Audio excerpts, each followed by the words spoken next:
Michael Mann is here. His career in film and television spans more than 25 years. Miami Vice, Manhunter, The Last of Mohicans, and Heat, just to name a few. Last year, he earned 3 Oscar nominations for his look at the tobacco industry in The Insider. His current film, Ali, is one of the most anticipated of the year. I am pleased to have Michael Mann here, back at this table. Welcome back. Thank you. Here's what's amazing about this for me, is that there's, A, he's alive. B, there's so much video out there. Right. C, we know all the stories, most of them, Yeah. D, there's all these great documentaries have been made about him. So what's the pull for you as a filmmaker? The pull for me as a filmmaker was whether or not I could both find a story and locate the audience inside the experience of Ali's history. Get audience close enough to kind of his consciousness, his elation, his first time he's dancing with Sanjay Roy. Oh, that's great. Yeah, right. His despondency when he's when his fortunes are at their absolute most abysmal. Yeah. And if that was possible, then it's the inside view, it's the intimate perspective. Otherwise, When We Were Kings is great, and yeah, Taylor Hackford, yeah, and Leon Gass. Leon Gass, right, exactly. Yeah, I would add that Leon was kind enough to give us about 20 hours of outtakes from When We Were Kings. Yeah. So I had this documentary footage. I was able to. Yeah. Now, how did you get Will to approach this? I mean, what were your walking instructions to Will Smith, who plays Ali? We decided that he would become Ali. It really wasn't. It wasn't to be an acting chore. It wasn't to be a performance, and it would start with becoming a boxer, becoming a fighter. So first of all, he's got to get his body in a boxer's trim. Get his body in boxer's trim, which the boxing does, and it was an entire year, a year of absolute full-time preparation. Everybody that Will fights in the film are not stuntmen. These aren't stunts. They're boxers. We hit. We pull no punches. And Will became a boxer. Roy Jones could go into a ring and win a fight and get hit 65 times. He could take a punch. He's a fighter, and that was the same approach that we had. But that was kind of a foundation. It's a central activity of Ali's life. It affects everything, including his speech patterns. And then on sort of a second tier is everything that we could figure out that constitutes Ali, from Islamic studies to You're Alive Now, and it's 1968, and America's polarized in all these unique configurations, which nothing about the 90s would prepare you for. That to the women, to the music, this the whole totality of another human being. So it's kind of an exercise in projecting yourself into a schizophrenic state, because you build and all. What's the, before we're going to see some clips, it'll be amazing. How did you end up with it? In other words, I can imagine lots of other people want to make this. I mean, people like Spike Lee or people. Right. I was asked if I was interested in doing Ali, and I really didn't know if I was. I've admired Ali since 1962, 63, when he was brash and doing, Ali's 1 year older than I am, and doing everything that we wanted people to do in 1962, 63, sure. Which is if there's any solemn social ritual around, puncture it. You know? And I didn't know if there was a story or motion picture here that I wanted to tell. And then in reading a terrific book by Mike Marcuzzi called Redemption Song, which is kind of a cultural history of the 60s, tracking with Ali, and also in a parallel way Bob Dylan, because both men owned who they were. They never became anybody's poster boy. I found this particular piece of time and this quest, this trajectory, and I decided that was it. And then Will and I sat down, and it just clicked. I don't think he had been at peace with the other approaches either. And when I said, this is the story I want to tell, and if I'm telling this story and the audience viewing your life intimately, then here's this character of Ali, and here's how I would bring you into that character, and here's that curriculum. That's going to take about a year, and it's going to require total commitment, and I would be committed, and you'd be committed, and that was it, and it clicked, and off we went. Down a rocky road. Yeah, but rocky road. Yeah, rocky road. Because it was. There's nothing in this motion picture that didn't seem to acquire, output that was pretty exhaustive and exhausting.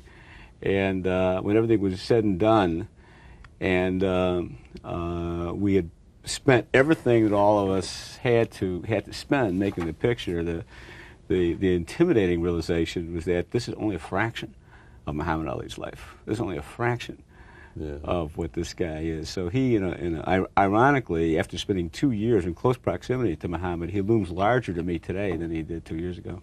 Take a look at this. In this scene, he's still Cassius Clay. Take a look. 218, 218. Sonny Liston, the champion of the world. 218 pounds. Pounds of what? Pounds are ugly. That man's so ugly, when he sweat, the sweat run backwards off his forehead just to stay away from his face. Come on, you big ugly bear, I'll turn you into a rug. The verbal dexterity is amazing. I mean, you know, to how fast he was in that whole sort of rift he had wherever he was. Yeah, and now he can't speak. Well, now I mean, the Parkinson's syndrome affects his motor control. He, perceptually, mentally, he's 100%. Right. But it's difficult to, it's quickly difficult as the day wears on for him to, to speak. But what's astounding about his speech, because we studied his speech, we analyzed it. We took, Will and I would take, with a dialectician, we would take one paragraph of something he said to a reporter in 1965 in Lewiston, Maine, and we spent a week on it. Because in this paragraph he says the word prediction 3 different ways. Yeah. And he's role changing, so the wit is so fast, it's almost an analog, speech patterns are almost an analog for the way he is was in the ring. And the other thing that we noticed is that after the 3 years of his exile, he supported himself by lecturing on college campuses, and he would get in given takes and in debates. Yeah. And so his speech, the erudition, is incredible in 1971 compared to earlier on. It's almost as if that substituted for the formal education that he didn't.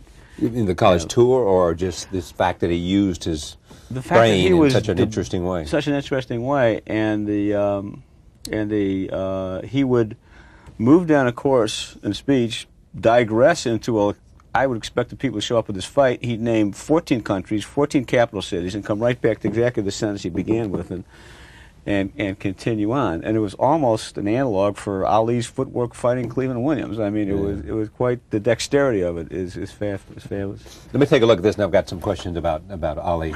We'll talk. It shows your fight scene. This is between first fight, Liston and Ali.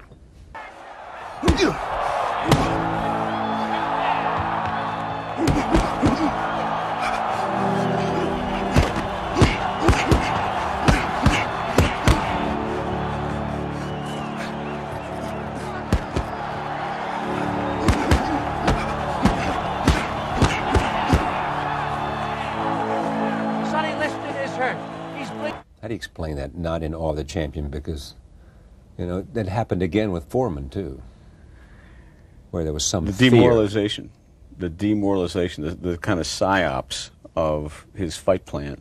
Because Ali was studious. Ali studied fight films until he wore them out, and he walked into a fight with as much of a fight plan as a Formula One driver walks and goes into a race with a race plan. Yeah.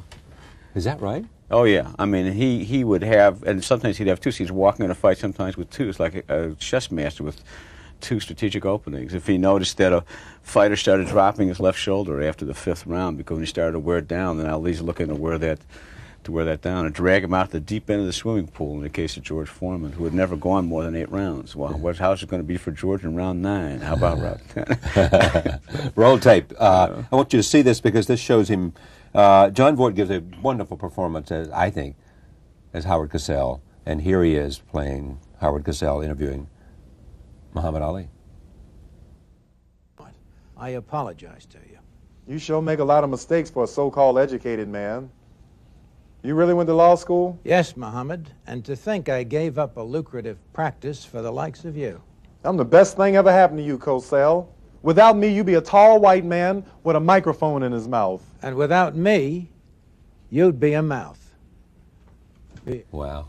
It's a hell of a relationship, though, wasn't it? It's a great relationship. And Ali had a variety show that was on network television. I don't know if it was 1 or 2 episodes, and somebody somebody had a kinescope of it. Yeah. And they brought it around, and in the third quarter of it, Ali looks in the audience and he says, "Howard Cosell, what are you doing here?" And Howard walks up on the stage. And they proceed to do about 9 minutes of bad vaudeville, which is so bad, it's hilarious because of how bad it was. And but it's a fabulous, close relationship. Here's what Ron Silver said about you. This isn't just Michael's fight movie. Some say every director wants to have one fight movie. For Michael, this is a story about the 60s, race, Vietnam, and rebelling against the system. Silver has you down, right? He has some of it down, yeah. What part don't you think is right? I think that's right too, but it's also about 1974 and the formation of the Ali identity, the first formation of the Ali identity that kind of resounds to us globally and historically. The unique connection of Ali to people, both as a mass and then one-to-one. And you know him, so you've seen him just spontaneously react to a guy selling popcorn or a kid or something. And it's the perception, it's hard to figure out. I've got bad, amateur theories about it, but it's hard to nail what is so totally perceptive about Ali. But it's there. I mean, he would nail you sometimes with some observation that you'd find him having on the set. My thanks to Michael Mann. Thank you. Thank you. Pleasure. Thank you for joining us. See you next